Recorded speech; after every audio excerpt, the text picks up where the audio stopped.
The next step toward a title for Marshall, the UAB Blazers. The Herd lost his two previous matchups in the regular season, 1-0 and 2-0. But the team believed things would be different this time against the #1 seed.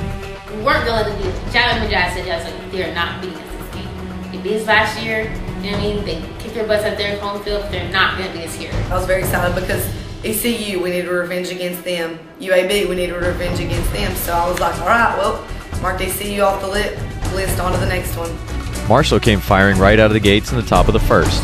3 straight hits, including another deep blast from Jasmine Valle, got the Herd on the board first. She'll take a cut at the next one. She's going to send a drive deep into left center field. Ashley Gu is going to come in to score easily. Valle rounding around first, slides into second with a double.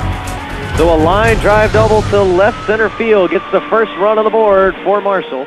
That's one of our put a sticker on it things, is to score first, and so that was just good to get everything going. I mean, score first, attack hard, no mercy Marshall. Like, we say that cheer all the time. I was really confident when we played UAB. I just felt when we were at UAB that we shouldn't have lost both of those games and that we were a better team. And I knew they were really good, but I thought we were better. I thought we were really, really good. With the lone run on the board, Andi Williamson and the defense went to work. The Herd D would bend but not break, as the Blazers would strand 5 runners through the first 3 innings. That's how we were against, basically when we played UAB. They were getting on, they were scoring, but we weren't. They were getting some people on, but we weren't scoring at all. Take a turn. It's exciting just watching your defense work, especially when Andi's on and their defense is on. We're pretty much unstoppable. Tries to go back outside, taken, strike 3. Williamson stays strong in the at-bat, gets strikeout number 2 of the ball game and out number 3 of the inning. This team, I mean, they can put the ball in play everywhere. And for us to be able to hold them, for Andi to be able to do what she was doing to them at the plate, and for us to be able to make the plays in the field and get those outs when we needed them and be able to get those lead runners a few times, we knew that we were going to have a strong game. This one's going to be lifted just to the back part of the infield. Escareno comes over at short to make the grab. And that will end the jam and the inning. They knew it was going to be a tight game. They knew we were coming for them. We were pumped up, ready to go. And I think that they started getting frustrated because they couldn't get a runner across the plate. In the bottom of the 5th, the Blazers would threaten. With Amy Dennis at 3rd and Caitlin Atfield, the CUSA Freshman of the Year, at 2nd, UAB had its best chance to tie the score or take the lead, especially with Whitney Fletcher coming to the plate. I had all confidence in Andi, and I had all confidence in our defense, and I knew Fletcher was a good hitter, but best can fall down too. If I just got to pitch to her weaknesses and my strengths and just basically get her to get out. It doesn't matter how she gets out as long as she doesn't knock this runner in. And even with one hard swing of the bat, the Blazers' best chance to score was there, then gone in an instant. So the lefty Fletcher digs back in, full count. Williamson winds and delivers. Fletcher's going to rip it right to Escareno at short for the final out of the inning. Oh my God, that game! Oh, I remember that game because Rocky. Oh gosh. So Fletcher's a good hitter. If you see this girl, oh my God! Like I was like, this girl can hit. She can slap, she can hit, she powers, she's power hitter. I mean, I think right off the bat, you're kind of like, crap. and then once you see where it's going, it's like, okay, that was, you know, that's a relief. Hallelujah. Because that could have been bad. I don't think my eyes could ever have gotten any bigger. I still talk about that now when she hit that ball to me because that thing came so fast and so hard.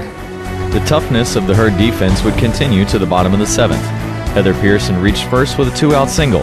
Then, a familiar face came back up to bat. Freaking Fletcher, why are you at like ball people?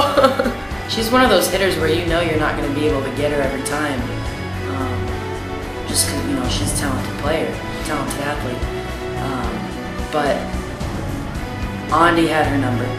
Fletcher had a home run yesterday that tied things up against Southern Miss. Williamson comes inside. That one's going to be ripped up the middle. Escareno's there. She's going to throw to second to bring on the hole. The Thundering Herd moves on to the 2013 Conference USA Softball Tournament Championship game as they get the victory for the 6th. Oh yeah, that that was awesome. I'm doing the famous Ollie fist pump at this point in time. I'm so excited because when I see that, I'm like, we got it. This is it right here. And I was fired up because, again, it was a chance at redemption. We lost to them in regular season, and now we were, again, like ECU, beating them when it actually mattered. And now, almost a full year to the day later, Marshall was headed back to the championship. This year's opponent, the number 2 seed, Houston Cougars.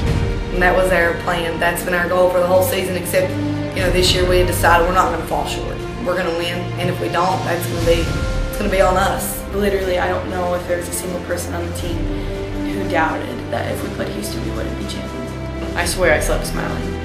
I just remember waking Haley up, she was my roommate, and I was like, we're gonna win today. And she just looked at me like I was crazy. I was like, no, we're gonna win. All the seniors felt like that. I was waking up in like cold sweats, like excitement kind of cold sweats, and I remember doing it. Also because Katie, the caddy, kept the room on. So hot. So hot. I remember that caddy, I do. And that night we're sleeping on my Taylor, I kept like, I can't sleep. She got me either, I can't sleep either.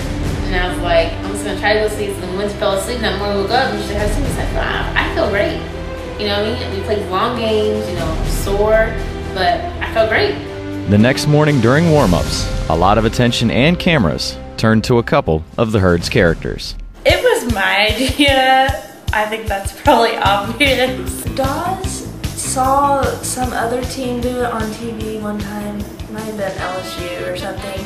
She's like, we need to do that, we need to do that. And I was kind of just joking around. I was like, oh, okay.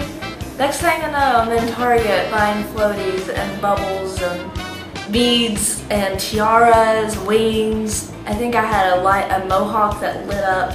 I do want to have fun. Like, it's going to be a blast and distract the other team as much as possible. I was like, this is not real life. I can't believe I'm going to do this. I was totally fine with it. I don't get embarrassed. I had to talk Cook into it for a little while. She was like, no, let's not do it. I was like, come on, Cook, what are you doing?